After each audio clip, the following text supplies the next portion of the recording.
always do this when I'm down here. Oh, okay, this is better. Okay. I haven't been live in a minute. So I wanted to come on here. Oh, and I still got a robe on because it's cold here. It's cold. I've been looking like a homeless. Oh, this is my brother's jacket. I'm at my brother's house. Okay. So, hi everyone. I am Shalanda Michelle. I am the mind behind Finding Shalanda Michelle. On this channel, we talk about finding the highest, fullest, truest expression of yourself. And you do that by new ways of living, new ways of working, and new ways of thinking. And traveling, because it's about not only finding me literally, but also figuratively. You know what I'm saying. But anyway, so I want to come on here because I haven't been on live in a moment, and I wanted to talk about my recent travels because I'm actually doing an online Google project management course, and one of the questions was we have to do like these little forums and tell about how we use our project management skills in our day-to-day life and what type of what type of skills that utilizing those what type of skills that brought out. And I talked about me traveling through 3 countries in the Middle East as a American Black solo traveler. And if you've ever traveled in the Middle East, that's just a problem in itself, being female, and alone, and then American. So it's kind of like red flag, kind of like alert. Let's scam this person. Well, that's just how I felt. I could be wrong, but that's how I felt. But yeah, so I left. I got my notes here.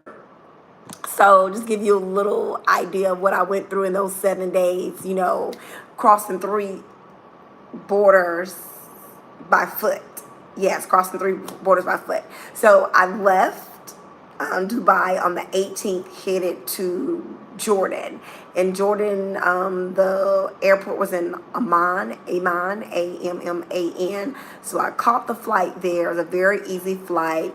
But when I got there, I had the option of either catching a taxi, which is super expensive, when you don't know at the airport to me, versus taking a shuttle. And so I opted to take a shuttle. So it was like $3 Jordanian dollars, and I can't remember what the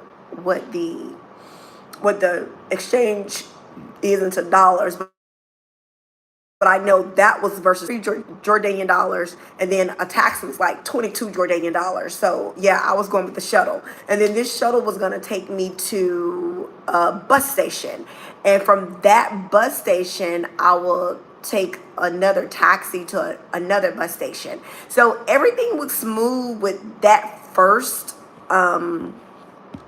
the first leg.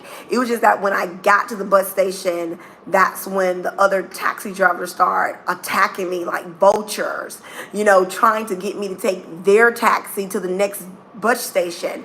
And I would have no problem with that if they wouldn't try to charge me like these really abstract, my word, me and my words, these really big prices or whatever. Okay, so they was charging me 22 at the airport to go to the bus station, and now you want to charge me more than they charged me in the airport. I'm like, no. I'm like, leave me alone. So this one guy, he just kept following me. I had to like literally look at him. I was like, do not follow me. I'm not taking your taxi. Stop following me.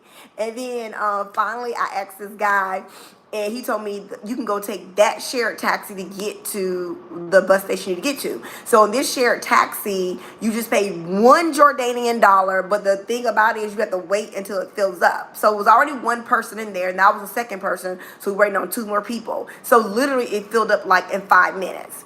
And so the drive from that bus station to the next, I'm thinking it's the south to the north bus station, it was literally like probably like 15 minutes or whatnot. And I think it took that long. It would have been shorter. We had to drop the other people off on the way there.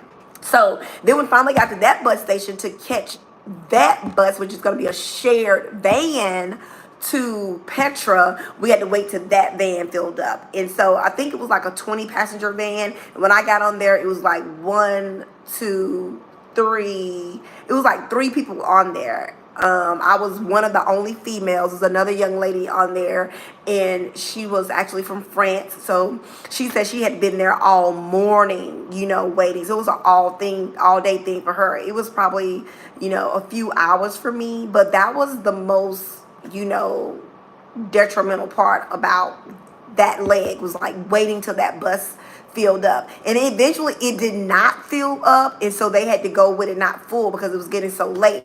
And then the guy tried to charge me an extra seat because he said I had too many bags, and my bags took up an extra seat. But I was very adamant about it, and I was like, no, I'm not paying you money for my bags. I will put my bags in my lap. But then I read it online after. It was like, okay, if your bag is taking up enough space, you gotta pay like extra. So I was in the wrong, and that was like $7 Jordanian. So like $3 Jordanian, 1 day Jordanian dollars, $7 Jordanian. So literally I was out like $10 Jordanian, like to get from the airport all the way into Petra.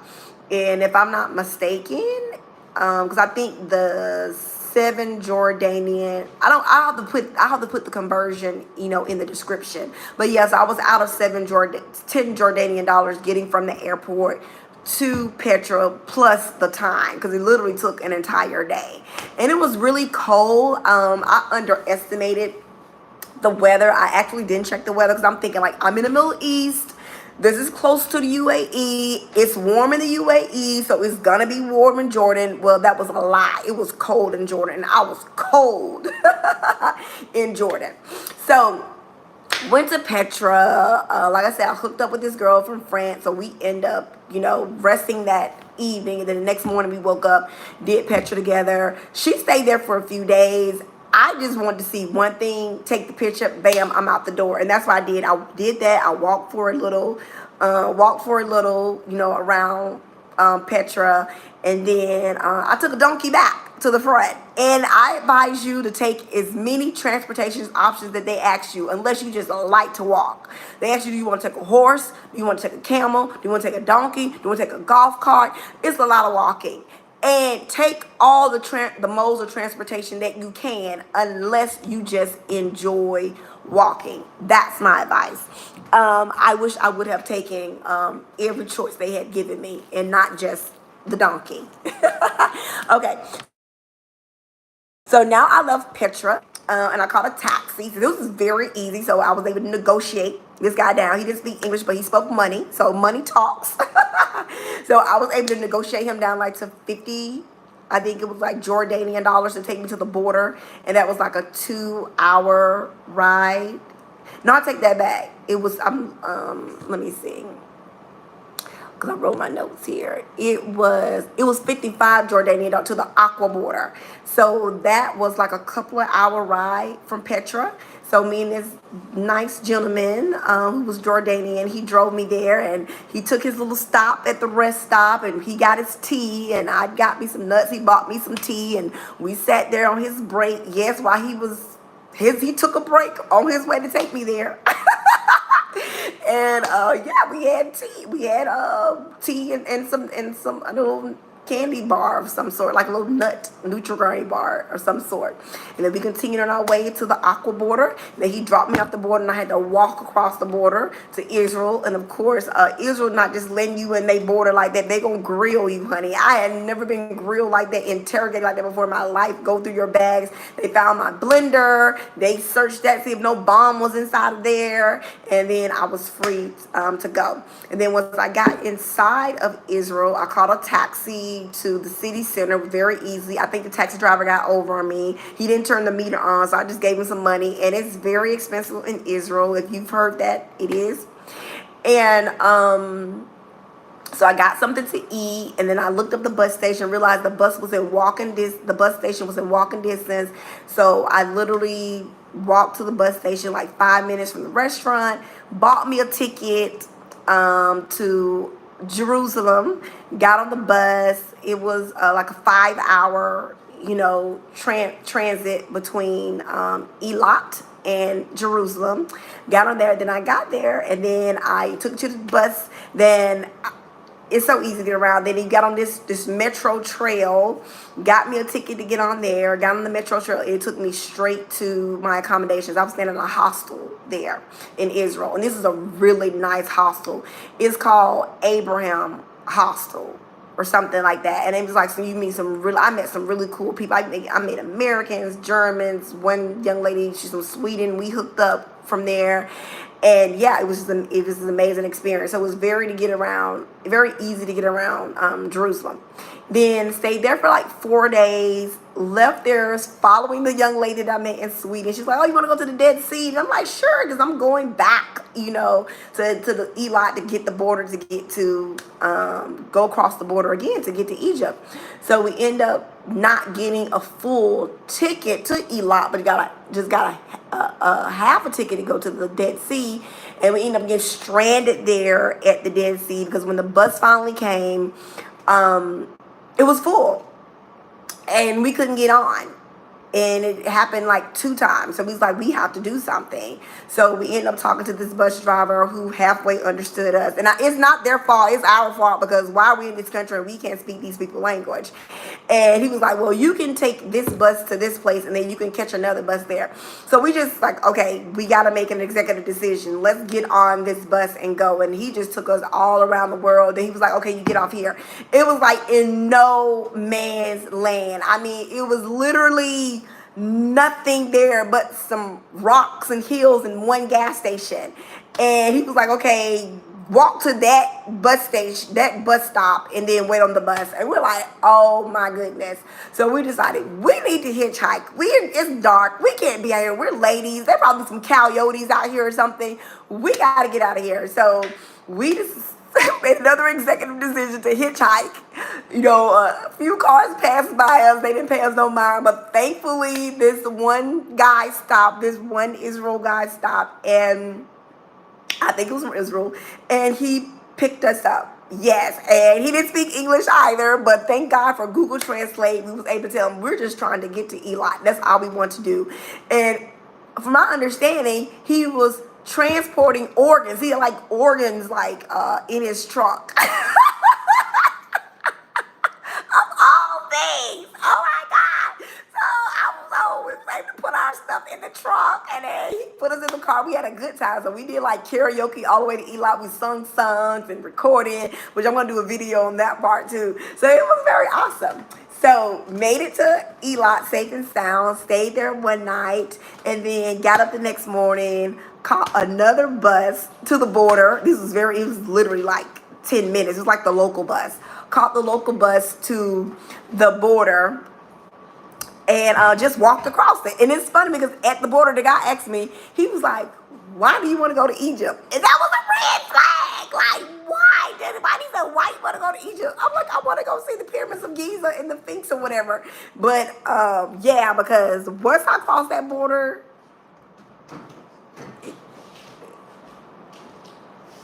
let me choose my words wisely. Let me choose my words very wisely. Egypt just on a whole nother level. It's on a whole nother level. So they tried to get extra money out me for a visa, saying I had to get a Cairo visa. I did not research or read nothing about that, and I was just very adamant. I'm like, I'm not giving you $50 more for another visa. Just give me the Egypt visa, and I will handle that when I get to Cairo. He's like, oh, you can't leave that. Leave this area. Well, just let me handle it when I get there. No. Then finally, arguing with this guy for some time. Finally, get outside. I'm like, okay, I'm supposed to catch a bus. They tell me, oh, there's not a bus. The taxi drivers, they're just like, once again, like the vultures, again, trying to attack you, trying to make you get, on their taxi, whatever. And I'm like, no, I'm not taking your taxi. Because every time I'm like, $50, I'm charging. I'm not giving you $50 to take me here. No, I'm not doing that. So go to try to leave. Everybody's working together. The border people, the police, the taxi, they're like a mafia, okay? The police wouldn't let me, like, he's like, turn back around. I'm like, well, he probably was protecting me for my own good. Who knows? Some armed robbers or something out there. And he was like, go back, go get the taxi, whatever. I was like, you gotta be kidding me. Are you serious? You're gonna make me take a taxi? He's like, go back, go back. So I was just like, I'm not giving in this easy. So I went and sat at a place and just sat there just thinking of whatever. And I was just like, how can I? So I saw this guy and I was like, how can I get the bus or whatever? He was trying to tell me, but then these guys who's working with the taxi saw him talking to me, and he just zipped it up. He was like, just take the taxi. That's the best way to go. I'm telling you, they were like a mafia. They were like bullying people, like seriously. So he couldn't tell me like that. He would not tell me the alternate way to take it. So finally, I was like, okay, I need to hurry up because I got like a date. I gotta get to Egypt, go see these pyramids and this Sphinx to get ready to get on my plane or whatever. So thankfully, God sent some backpacker angels. They lived in the U.S. They were from, I think they were from Israel, and they spoke Arabic. So that was awesome. So they was able to communicate with the taxis, and because there was so many of them, they was able to negotiate the price down. So instead of paying $50, I paid like $20 or whatever. And then it was another passenger. It was like a man and his son. So with all us together, they was able to negotiate the price down because they spoke the language. And then instead of paying like $50, it was like $20 USD. So I was happy about that. So that taxi took us to area where there's a main bus station. So I was able to catch a bus from there. If I'm not mistaken, that area is called Taba. Is it called Taba? Taba. I think it's the Taba bus station. And then took that bus to Cairo. Ask me how much it was. It was $3. Now you're gonna charge me $20, but they, for the same amount of time to leave that station and go to Cairo, they charged me $3. That's what I'm saying. Just trying to get over on people, okay? So finally made it to Cairo, went to another bus station. Once again, I'm like leery of the taxi. I'm like, I do not want to deal with taxi drivers, okay? I don't want to deal with them. I don't want anything to do with them. But it was like 2 o'clock in the morning when I got there, so I had no choice. I had to deal with them, even though I was trying to find a way not to deal with them. Even I asked people, I was like, how can I leave here without taking a taxi? He was like, you gotta take a taxi. I'm like, no, I don't want to take it. He's like, that's your older job. I'm like, I don't want to take a taxi. But I had to take a taxi. So I was like, okay, let me negotiate with this guy. This is what I'm going to pay you. You're going to take me to here. You're going to take me there and finish Kalas. So we negotiated the price or whatever. I think it was like 200 Jordanian dollars. I have to figure out what that is. So find out that we couldn't go there because it wasn't open yet. So he took me there, and he took me to some tourism thing or whatever. So I had to wait there. And then when we got there, the guy tried to charge me another price. So I was like, oh, you're going to ride a horse here and da-da-da-da. I'm like, no. That's not what I paid for. I paid for just transportation to the pyramids, and that's it. No, I'm not paying your friend any more money. So he took me to the airport, and so he was very smart about it. He didn't let me out at the front. He tried to let me out like in front of police or whatever, so that he can get more money out of me, which he did get more money out of me, because they were speaking in Arabic, and then the police gonna call a witness, and so the guy who was the witness was like, you did that. I'm like, I don't know what you're talking about. What are you talking about? I don't understand Arabic. What are you talking about? I don't know what you're talking about. I did or whatever. So the police looking at me. Once again, I don't trust them anyway. And he was like, did you? I was like, I didn't go. I didn't see a pyramid. What are you talking about? I didn't see a pyramid. I didn't see a sphinx or whatever.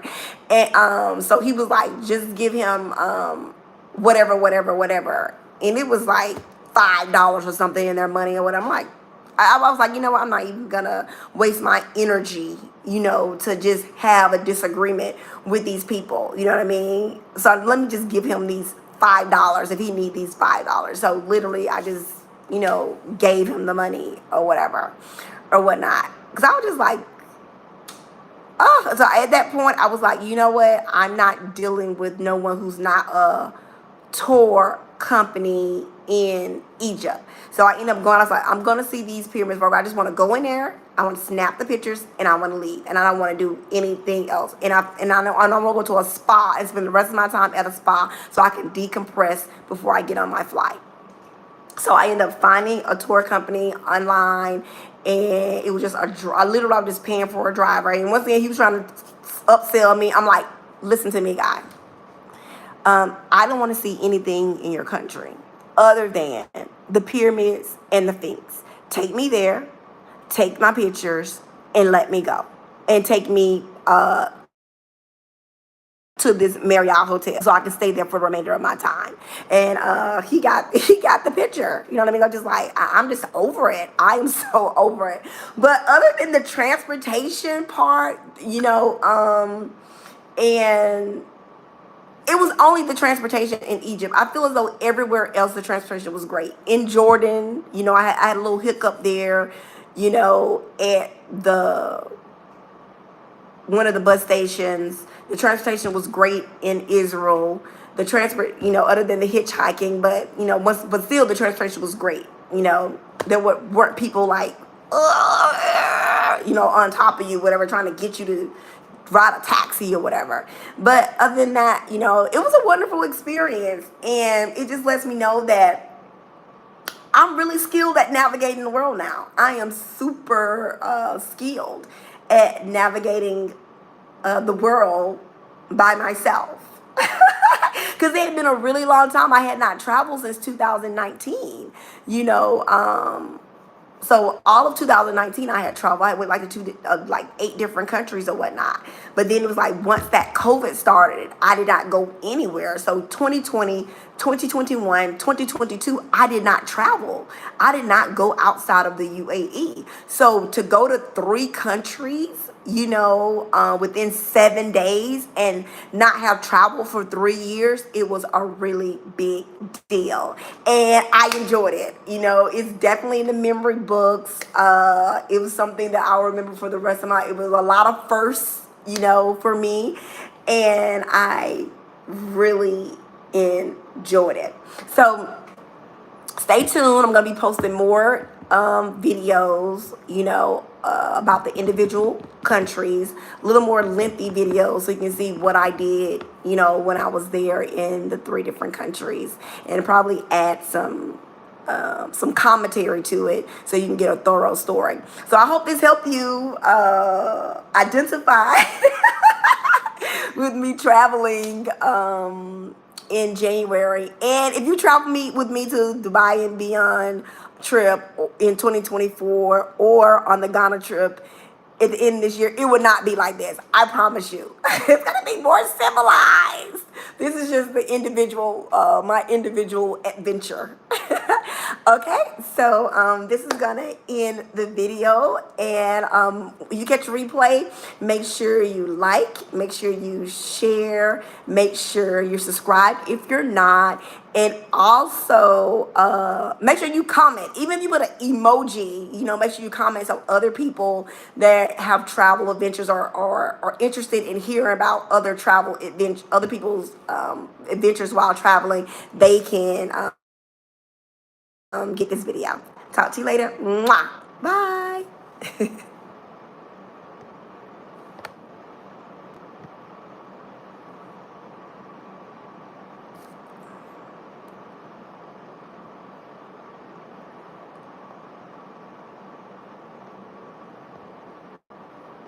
Okay, well, if I can get out of here.